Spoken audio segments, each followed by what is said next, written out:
योग आवश्यक रूप से एक आध्यात्मिक अनुशासन है जो विशेषतः परिष्कृत विज्ञान पर आधारित है।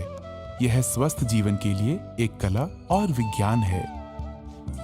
योग शब्द की उत्पत्ति संस्कृत के शब्द युग से हुई है, जिसका अर्थ जुड़ने या एकजुट होने से है।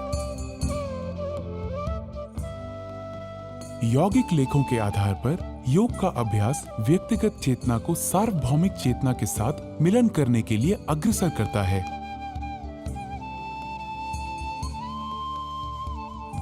जिससे मन और शरीर तथा मनुष्य और प्रकृति के बीच एक बेहतर संतुलन बना रहे। योग के विज्ञान की उत्पत्ति हजारों वर्ष पूर्व धर्म व विश्वास की पहली व्यवस्थाओं के जन्म से भी पहले हुई थी। यौगिक लेखों के आधार पर शिव, जो कि पहले योगी या आदि योगी थे, उन्होंने अपने गहन ज्ञान को अपने 7 शिष्यों, प्रसिद्ध सप्तऋषियों या 7 मनीषियों के बीच प्रसारित किया था। योग को पूर्व वैदिक काल से ही अभ्यास में लिया जाता रहा है, लेकिन महर्षि पतंजलि, जिन्हें आधुनिक योग के पिता के रूप में माना जाता है, वही पहले व्यक्ति थे जिन्होंने उस समय के अभ्यासों को अपने योग सूत्रों के आधार पर सुव्यवस्थित और संहिताबद्ध किया। बाद में अनेक योग गुरुओं ने इस विद्या के संरक्षण और विकास के लिए अपना योगदान दिया और इस आश्चर्यजनक अभ्यास को फैलाया। योग के विभिन्न विद्यालय हैं, जिनमें ज्ञान योग, भक्ति योग, कर्म योग, पातंजला योग, हठ योग, कुंडलिनी योग, ध्यान योग, मंत्र योग, लय योग, जैन योग, बौद्ध योग आदि शामिल हैं। प्रत्येक विद्यालय की अपनी पद्धतियां और अभ्यास हैं जो योग के मुख्य लक्ष्य और उद्देश्यों की ओर मार्गदर्शन करती हैं। कुछ प्रमुख रूप से अभ्यास में लाई जाने वाली योग साधनाएं हैं यम, नियम, आसन, प्राणायाम, प्रत्याहार, धारण, ध्यान, समाधि, बंधा, मुद्रा, शतकर्मास, युक्तहारा, मंत्र जापा तथा युक्त कर्मा। योग का अभ्यास करने वाले को योगाभ्यास करते समय यहाँ बताए जा रहे कुछ निर्देशक सिद्धांतों का पालन करना चाहिए। अभ्यास से पूर्व योगाभ्यास शांति और आनंद के वातावरण में शांत शरीर और मस्तिष्क के साथ करना चाहिए। यह खाली पेट या हल्के पेट करना चाहिए। यदि आपको कमजोरी का अनुभव होता है तो गुनगुने पानी में शहद मिलाकर पी लें। शरीर की गतिविधियों की सहजता के लिए हल्के और आरामदायक सूती कपड़ों को प्राथमिकता देनी चाहिए। कोई पुरानी बीमारी, दर्द या हृदय संबंधी समस्या होने पर योगाभ्यास करने से पहले किसी चिकित्सक या योग चिकित्सक से परामर्श अवश्य करें। अभ्यास के दौरान अभ्यास सत्र का प्रारंभ प्रार्थना या वंदना से किया जाना चाहिए, क्योंकि इससे मन की शांति के लिए एक सहायक वातावरण बनता है। योग अभ्यास धीरे धीरे तनाव मुक्त तरीके से शरीर और सांस की जागरूकता के साथ किए जाने चाहिए। सांस को तब तक ना रोकें जब तक ऐसा करने के लिए ना कहा जाए। शरीर को कसा हुआ या झटके के साथ ना रखें। अभ्यासों को अपनी क्षमताओं के अनुसार करें। सत्र का अंत गहन मौन या शांति पाठ से करें। अभ्यास सत्र के 20-30 मिनटों के उपरांत ही भोजन या स्नान करना उचित होगा। योग की दुनिया में आपका स्वागत है। ज्ञान के इस अनोखे संसार में आपका स्वागत है। जैसा प्रासंगिक और लाभकारी यह हजारों वर्ष पूर्व था, वैसा ही आज भी है।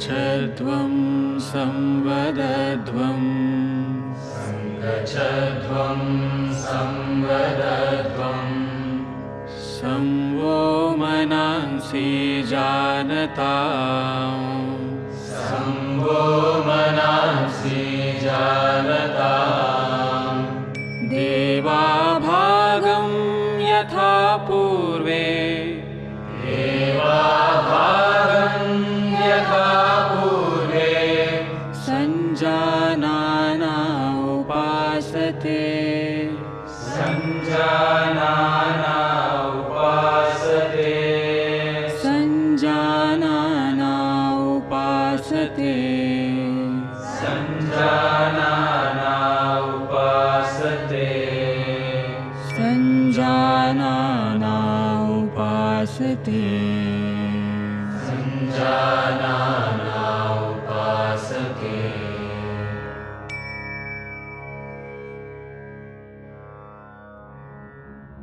योग की दुनिया में आपका स्वागत है।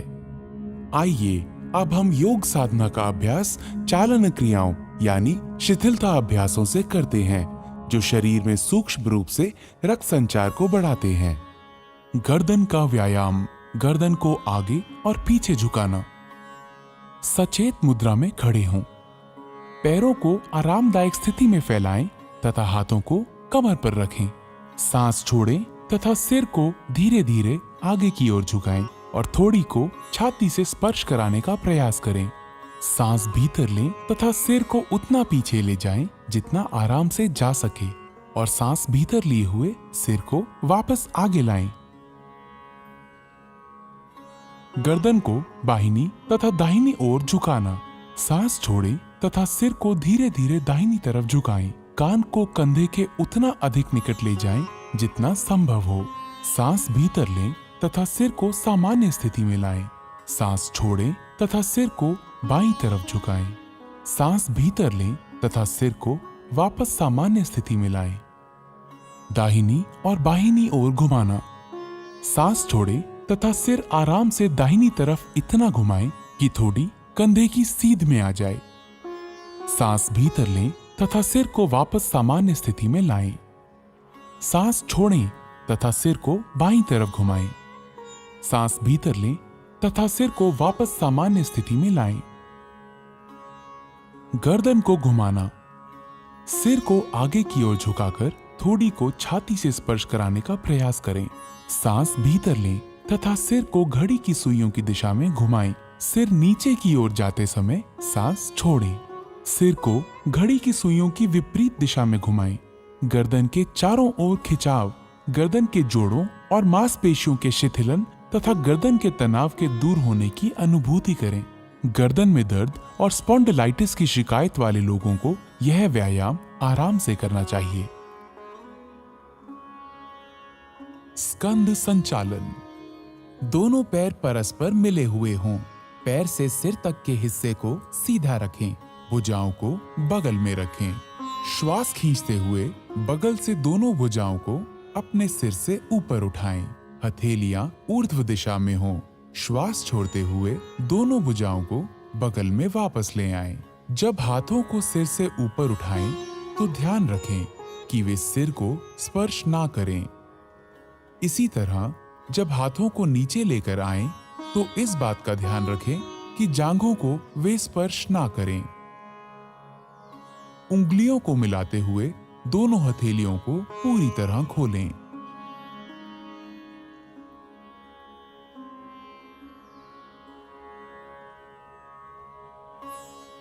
स्कंद चक्र। सीधा खड़े हो जाएं। बाएं हाथ की उंगलियों को बाएं कंधे पर रखें और उसी तरह दाएं हाथ की उंगलियों को दाएं कंधे पर। दोनों कोहनियों को पूरी तरह चक्राकार घुमाएं।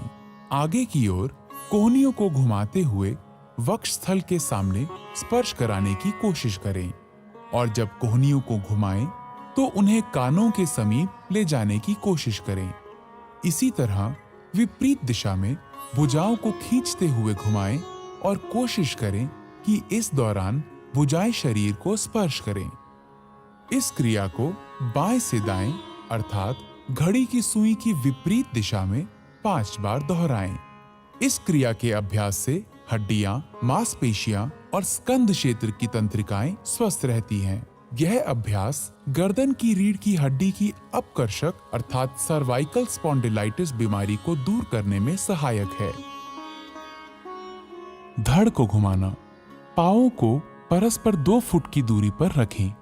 दोनों हाथों को छाती की ऊंचाई तक इस प्रकार उठाएं कि दोनों हथेलियां एक दूसरे के सामने हों।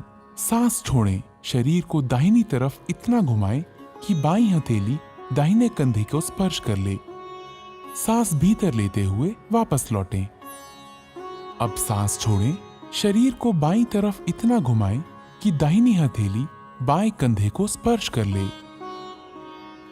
सांस भीतर लेते हुए वापस लौटें। पुनः दोहराएं। सांस लेते हुए धीरे धीरे करें।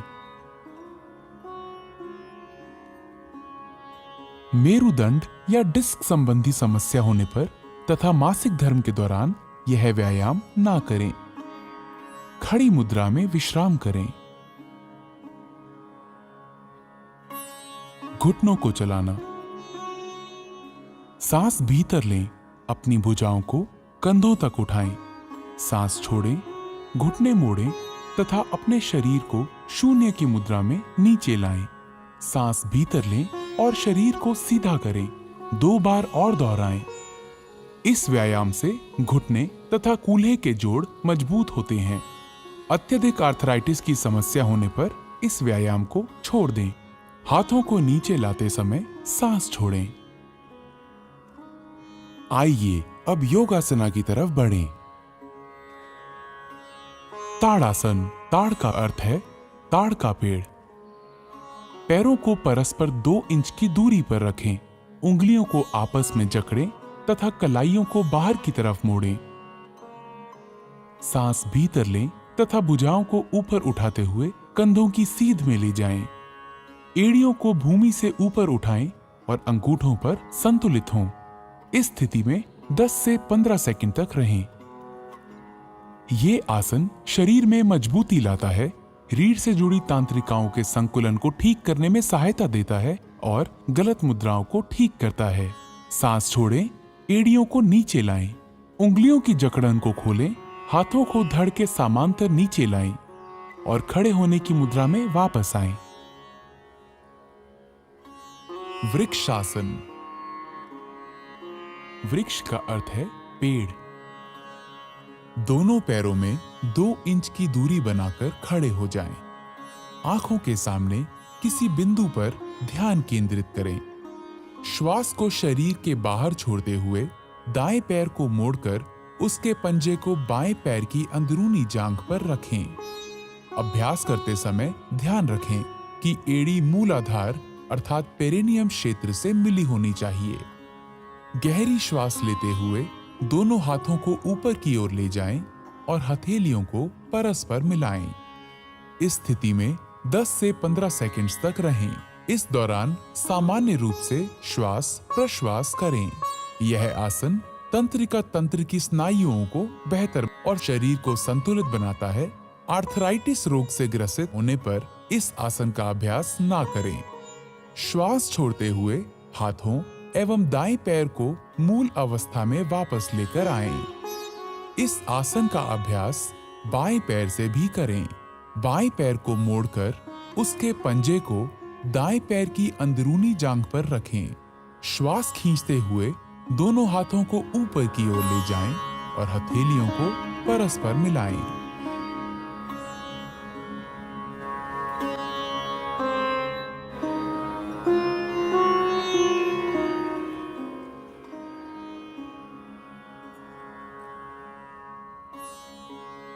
पादहस्तासना। पाद का अर्थ है पैर और हस्त का अर्थ है हाथ। धीरे धीरे सांस भीतर लें और हाथों को ऊपर उठाएं। शरीर को कमर से ऊपर की ओर खींचें। सांस छोड़ें तथा आगे की तरफ तब तक झुकें जब तक पूरी हथेली धरती को स्पर्श करने लगे। इस अंतिम स्थिति को 10 से 30 सेकंड तक बनाए रखें। जिन लोगों को पीठ की अकड़न की समस्या हो, उन्हें अपनी क्षमता के अनुरूप ही झुकना चाहिए। अब सांस भीतर लें, धीरे धीरे सीधी स्थिति में आएं और भुजाओं को सिर के ऊपर ले जाकर खींचें। सांस छोड़ें और धीरे धीरे प्रक्रियाओं को विपरीत क्रम में करते हुए प्रारंभिक स्थिति में आएं। विश्राम करें। अर्ध चक्रासन। दोनों हाथों से कमर पर सहारा दें। सांस छोड़ें, सिर को पीछे झुकाएं, गर्दन की मांसपेशियों को खींचें तथा रीढ़ के निचले हिस्से से पीछे की ओर झुकें। सामान्य सांस लेते हुए विश्राम करें। इस स्थिति में 10 से 30 सेकंड तक रहें। अर्ध चक्रासन रीढ़ को लचीला बनाता है तथा मेरु तंत्रिकाओं को मजबूती प्रदान करता है। यह सांस लेने की क्षमता को बेहतर बनाता है। सांस भीतर लें, धीरे धीरे वापस आएं तथा विश्राम करें। उच्च रक्तचाप के रोगियों को सावधानी से झुकना चाहिए। त्रिकोणासन। त्रिकोण का अर्थ है त्रिभुज। पैरों को परस्पर आरामदायक दूरी पर रखकर खड़े हों। हाथों को धीरे धीरे किनारे से तब तक उठाएं जब तक वे क्षैतिज ना हो जाएं। सांस छोड़ें, धीरे धीरे दाहिनी तरफ झुकें और दाहिने हाथ को दाहिने पैर के ठीक पीछे रखें। बाएं हाथ को दाहिने हाथ की सीध में खड़ा करें। सामान्य श्वास के साथ इस स्थिति में 10 से 30 सेकंड तक रहें। यह समतल पैर से बचाता है, पिंडलियों, जांघों तथा कमर की मांसपेशियों को मजबूती प्रदान करता है और मेरुदंड को लचीला बनाता है। सांस अंदर लेने के साथ ही धीरे धीरे वापस आएं। बाईं तरफ के लिए फिर दोहराएं। स्लिप डिस्क, साइटिका और उदर शल्य चिकित्सा के उपरांत यह आसन ना करें। अपनी शारीरिक सीमाओं से आगे ना जाएं।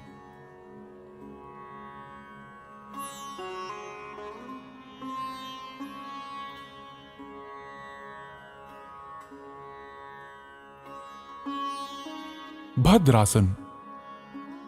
आइए अब बैठने वाली मुद्राओं के लिए तैयार हों। भद्र का अर्थ है दृढ़। पांवों को सामने की तरफ फैलाकर सीधे बैठें। हाथों को कूल्हों के पास रखें। ये दंड आसन है। अब अपने पैरों के तलवों को एक साथ रखें। सांस छोड़ें और अपने हाथों को अपने पैरों के अंगूठों पर कसें। अपनी एड़ियों को जितना संभव हो उतना मूलाधार के पास लाएं। ये अंतिम स्थिति है। इस स्थिति में कुछ देर तक रहें।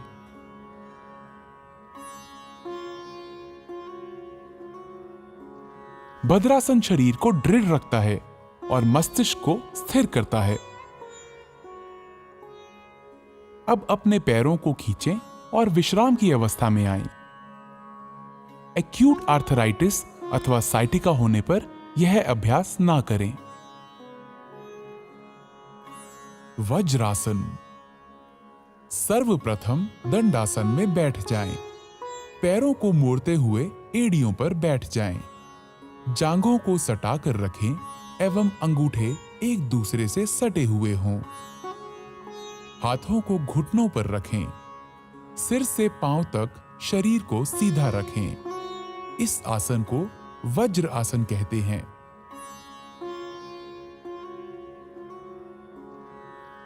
अर्ध उष्ट्रासन। सर्वप्रथम वज्रासन में बैठ जाएं।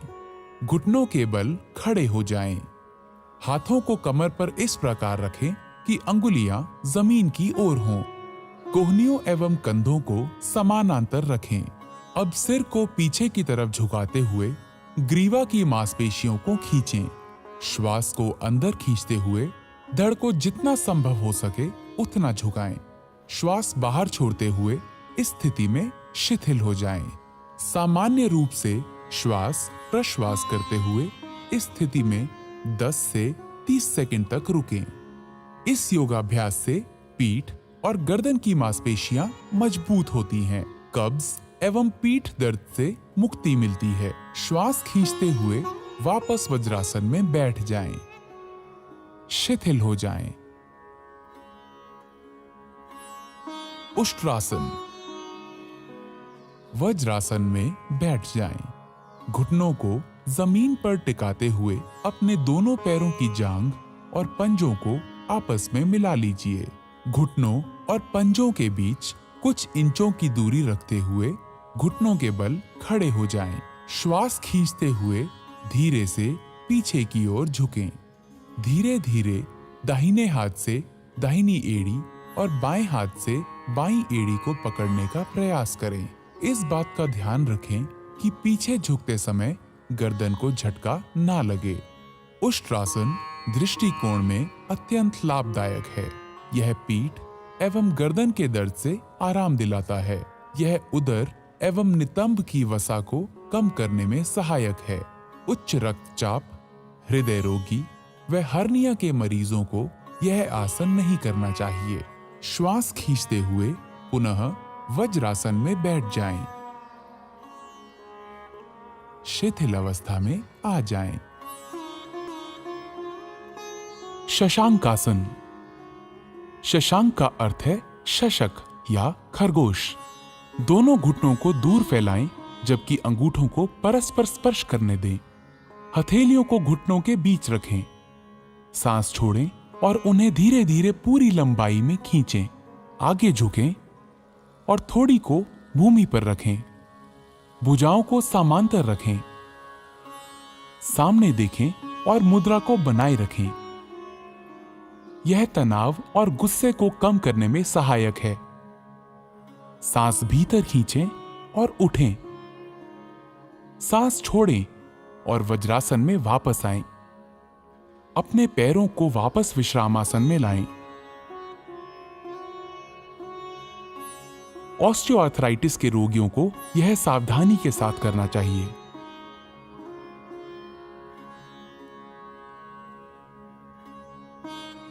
उत्तान मंडूकासन। इस आसन में शरीर की स्थिति ऊर्ध्वमुखी मेंढक जैसी हो जाती है। वज्रासन में बैठ जाएं। अंगूठों को सटाते हुए दोनों घुटनों को अधिक से अधिक फैलाएं। श्वास खींचते हुए अपने हाथों को ऊपर उठाएं। सिर के पीछे से दोनों हाथों को मोड़ें और हथेलियों को विपरीत कंधों पर रखें। अपनी पीठ और गर्दन को सीधा रखें और थोड़ी देर इसी स्थिति में बने रहें। यह आसन पीठ दर्द और ग्रीवा दर्द की तकलीफ से छुटकारा दिलाने में सहायक है। यह आसन शरीर के मध्य पट के लिए लाभदायक है। यह फेफड़े की कार्य क्षमता में वृद्धि करता है। घुटनों व जोड़ों के दर्द से पीड़ित व्यक्तियों को इस आसन से परहेज करना चाहिए। वापसी में श्वास खींचते हुए दोनों हाथों को धीरे धीरे सीधा करें और वापस ले आएं। अपने घुटनों को मिलाकर पूर्ववत स्थिति में ले आएं।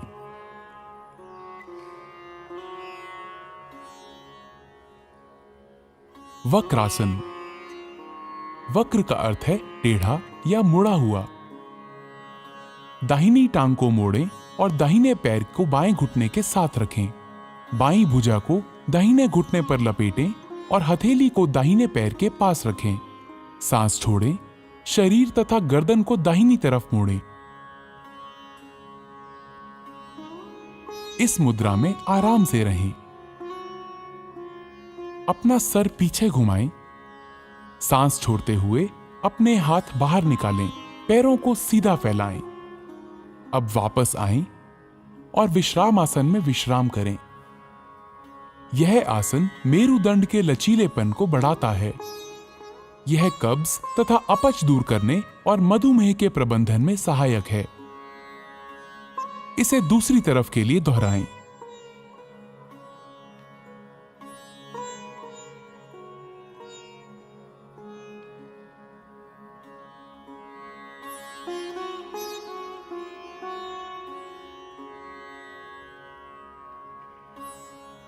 अपना सिर पीछे घुमाएं। सांस छोड़ते हुए अपने हाथ बाहर निकालें। पैरों को सीधा फैलाएं। अब वापस आएं और विश्राम आसन में विश्राम करें।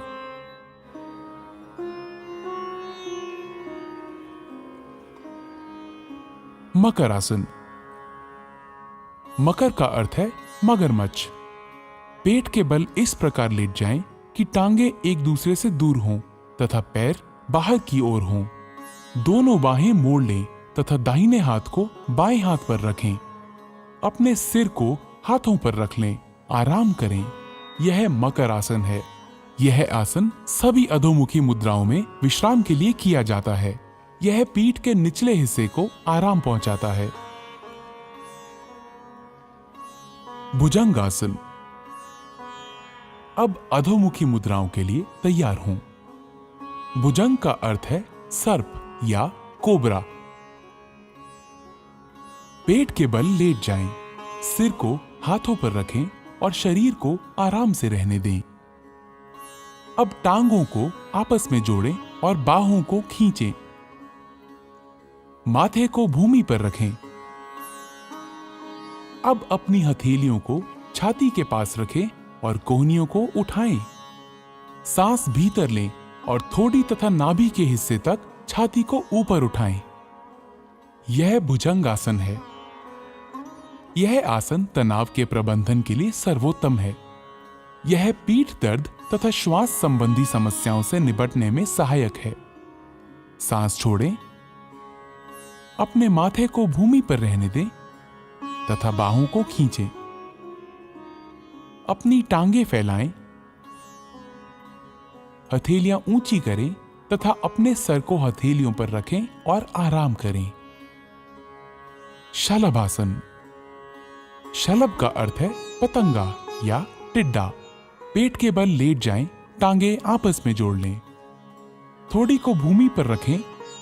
दोनों हाथ शरीर के किनारे ऐसे रखें कि हथेलियां ऊपर की ओर हों। सांस भीतर लें। अपनी टांगों को भूमि से उतना ऊपर उठाएं जितना आप बिना घुटनों को मोड़े हुए उठा सकें। बाहों और टांगों को इस तरह फैलाएं कि शरीर आसानी से भूमि से ऊपर उठ जाए। इस स्थिति में आराम से रहें। यह आसन साइटिका तथा पीठ के निचले हिस्से के दर्द में राहत देता है। यह कूल्हे की मांसपेशियों को आकार देता है। अब सांस छोड़ें, टांगों को नीचे भूमि की ओर ले आएं। अपनी बाहें निकालें और भूमि पर विश्राम करें। हृदय रोगियों को यह मुद्रा नहीं करनी चाहिए। सेतु बंधासन। ऊर्ध्वमुखी या पीठ के बल लेटकर की जाने वाली मुद्राओं की ओर। सेतु बंध का अर्थ है पुल बनाना। टांगों को आपस में जोड़ें, बाहों को शरीर के किनारे रखें। दोनों टांगों को घुटनों पर मोड़ें और एड़ियों को नितंबों के पास ले जाएं। दोनों एड़ियों को कसकर पकड़ें। सांस भीतर लें। धीरे धीरे नितंबों तथा धड़ को पुल बनाने के लिए उतना ऊंचा उठाएं जितना आप उठा सकते हैं। आराम से रहें। यही अंतिम मुद्रा है। यह आसन अवसाद तथा व्यग्रता से मुक्ति देता है। यह पीठ के निचले हिस्से की मांसपेशियों को मजबूत बनाता है। अब सांस छोड़ें। धीरे धीरे मूल स्थिति में आएं और विश्राम करें। पीठ के बल लेट जाएं।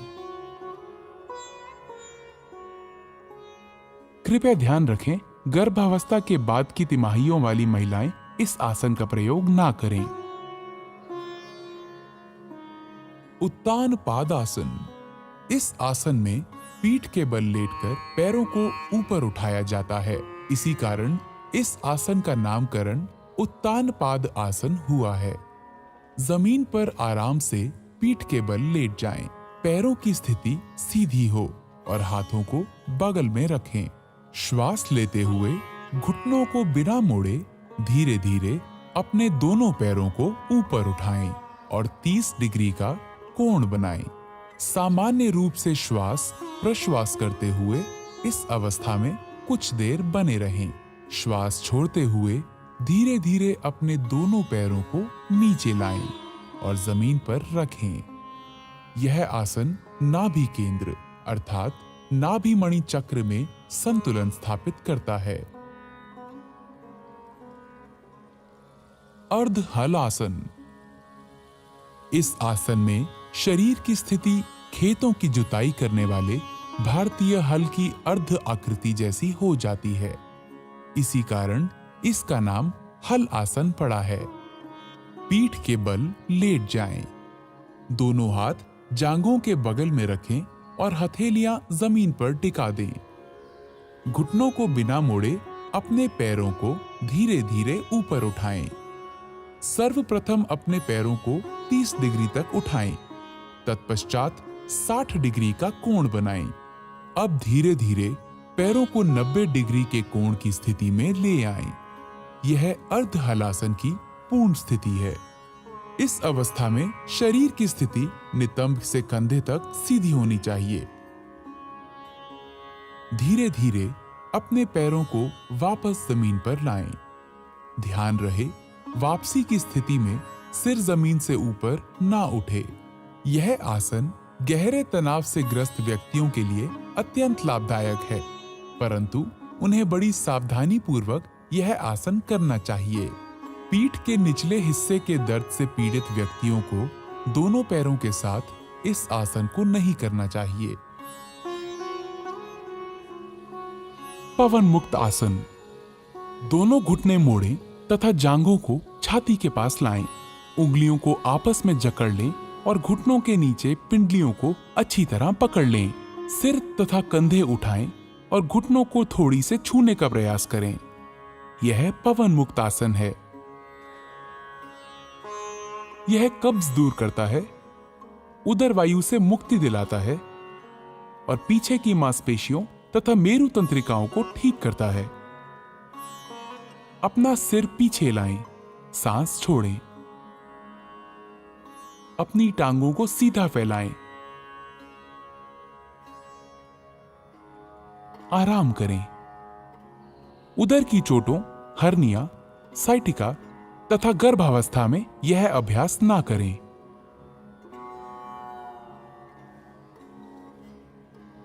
शवासन।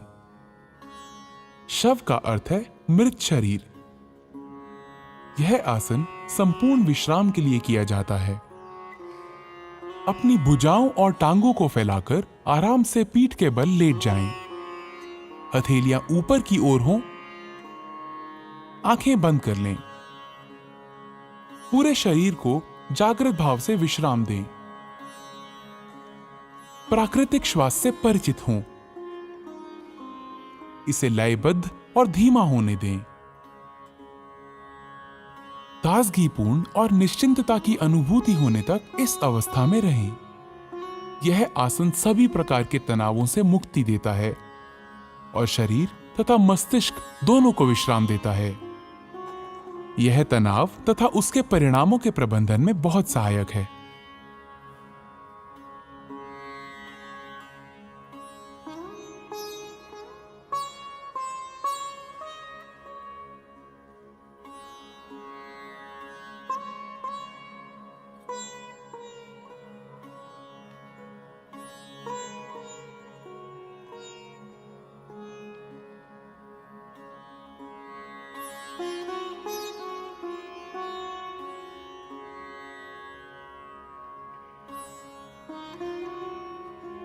कपालभाति।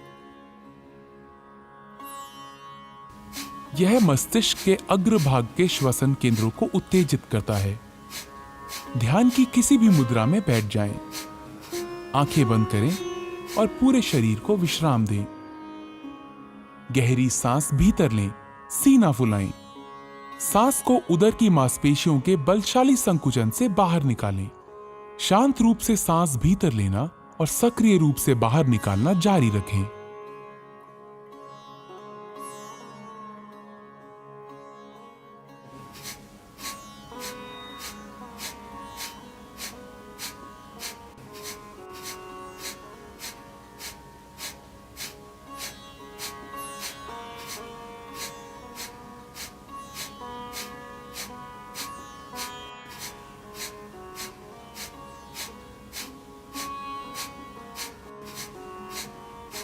फिर एक गहरी सांस लें, धीरे धीरे बाहर निकालें और विश्राम लें। इस प्रक्रिया को 30 बार करें। यह कपालभाति का एक चक्र है। प्रत्येक चक्र के अंत में गहरी सांस लेनी चाहिए। अब 2 चक्र और करें।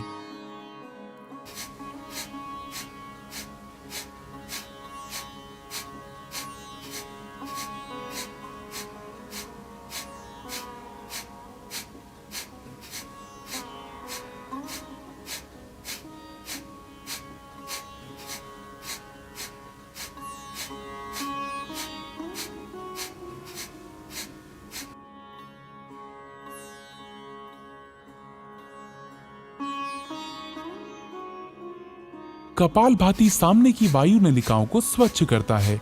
इससे कफ संबंधी समस्याओं के निदान में सहायता मिलती है। यह ठंड, राइनाइटिस, साइनोसाइटिस, अस्थमा तथा श्वास संबंधी रोगों के उपचार में सहायक है।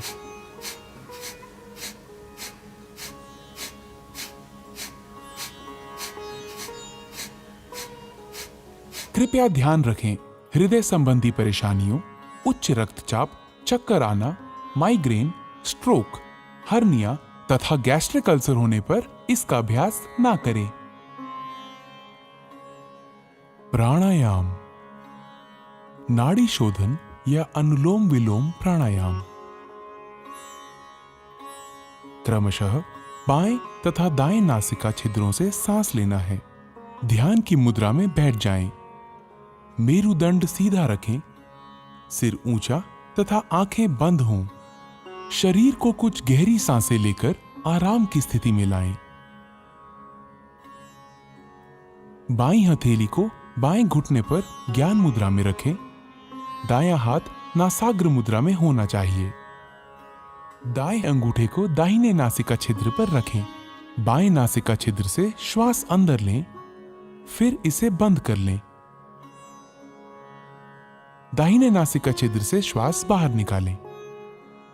अगली बार दाहिने नासिका छिद्र से सांस भीतर लें। दाहिना नासिका छिद्र बंद करें और बाएं नासिका छिद्र से श्वास बाहर निकालें। यह नाड़ी शोधन या अनुलोम विलोम प्राणायाम का एक चक्र है। 5 चक्र और पूरे करें।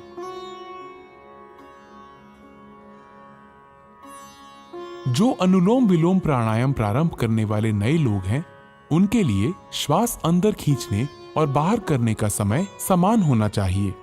धीरे धीरे इनके समय का अनुपात बढ़ाकर 1:2 करना चाहिए। सांस धीमी, स्थिर तथा नियंत्रित होनी चाहिए। इस प्राणायाम का उद्देश्य ऊर्जा के सभी प्रमुख मार्गों को शुद्ध करना है। ये पूरे शरीर को पोषित करता है। ये चित्त को शांत करता है और एकाग्रता बढ़ाने में सहायता देता है। ये प्राण शक्ति बढ़ाता है और तनाव तथा व्यग्रता के स्तर को कम करता है। ये कफ संबंधी दोषों का भी निवारण करता है।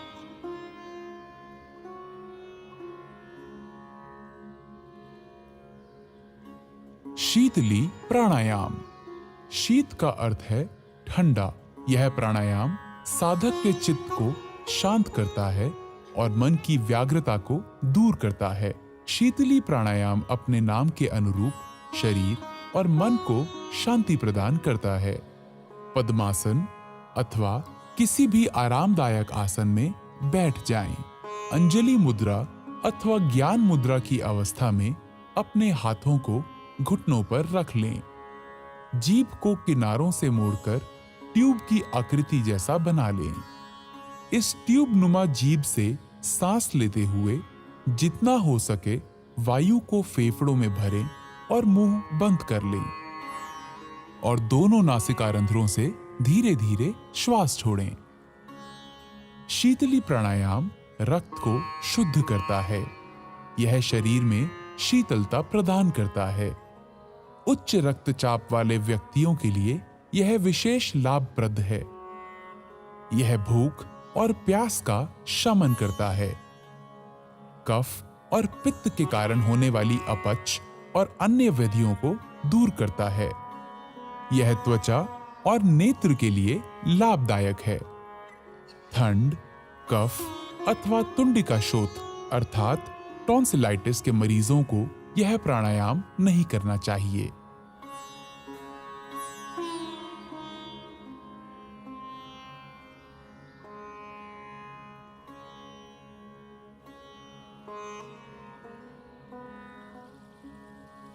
भ्रामरी प्राणायाम।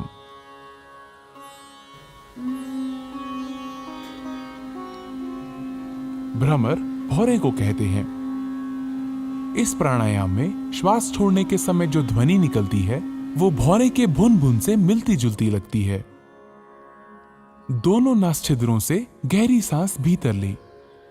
नियंत्रित तरीके से गहरी और स्थिर भौरे की भुन भुन की जैसी ध्वनि के साथ श्वास बाहर छोड़ें।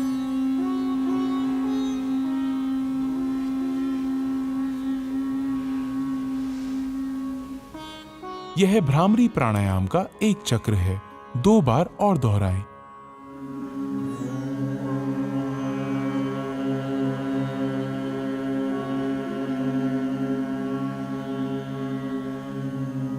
ये अनिद्रा की अच्छी दवा है। इसे तनाव संबंधी विकारों को दूर करने में बहुत कारगर पाया गया है।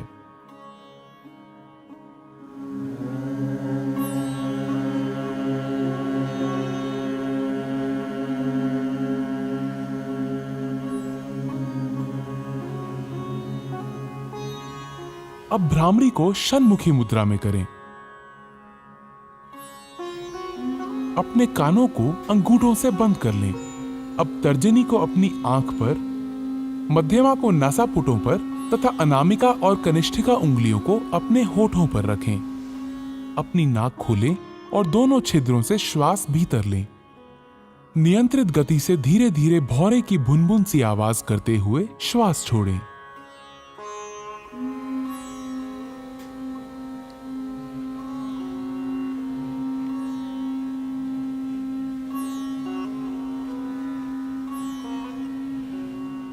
यह एकाग्रता और ध्यान के प्रारंभ के लिए तैयारी करने का प्राणायाम है। ध्यान। आइए अब ध्यान के लिए तैयार हों। ध्यान एक निरंतर चिंतन की प्रक्रिया है।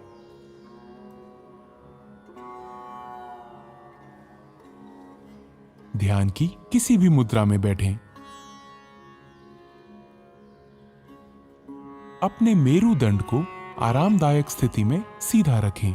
ज्ञान मुद्रा ग्रहण करें। अपनी हथेलियों को जांघों पर ऊपर की तरफ को रखें। भुजाएं और कंधे ढीले और आराम की स्थिति में होने चाहिए। अपनी आंखें बंद कर लें और चेहरे को हल्का सा ऊपर उठाकर बैठ जाएं। आपको एकाग्र होने की आवश्यकता नहीं है, वरन केवल अपनी दोनों भौहों के बीच हल्का ध्यान दें और अपनी सांसों के प्रति जागरूक हों। ध्यान मस्तिष्क को शांत और आनंदमय रखता है। ये एकाग्रता, स्मृति, विचारों की स्पष्टता तथा इच्छा शक्ति को बढ़ाता है। ये पूरे शरीर और मस्तिष्क को सही तरह से आराम देकर उसे पुनः चैतन्य कर देता है। ये सकारात्मक भाव जगाने में सहायक है। ध्यान हमें आत्मानुभूति की दिशा में आगे बढ़ाता है।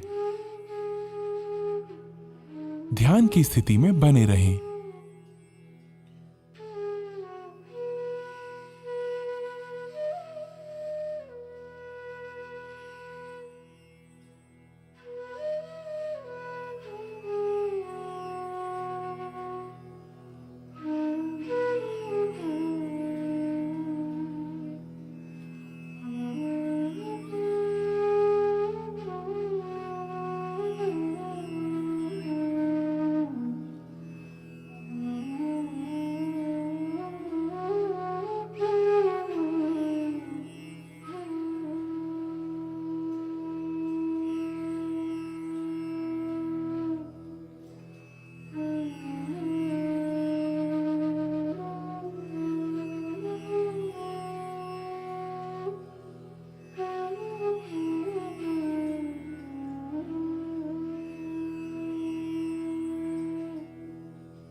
मैं स्वयं को एक स्वस्थ, शांति प्रिय, आनंदपूर्ण एवं प्रेमपूर्ण मानव बनाने का संकल्प लेता हूँ। अपने प्रत्येक कार्य से मैं अपने चारों ओर सुख, समृद्धि एवं शांतिमय, स्नेहपूर्ण वातावरण बनाने का प्रयत्न करूँगा।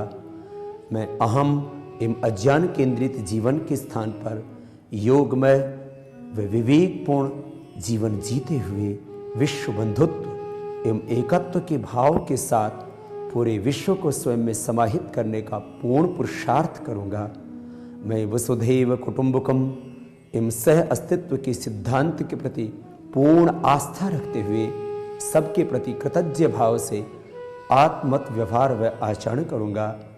मैं यहाँ उपस्थित हर व्यक्ति से एकात्म होने का संकल्प लेता हूँ।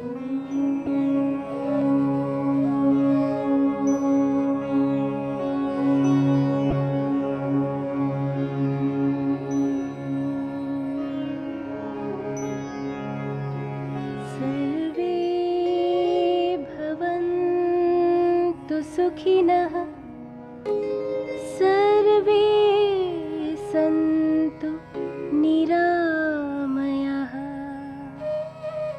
सर्वे भद्राणि पश्यन्तु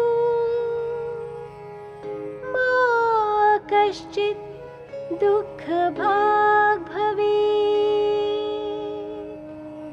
मा कश्चित् दुःखभाग् भवेत्। ॐ शान्ति शान्ति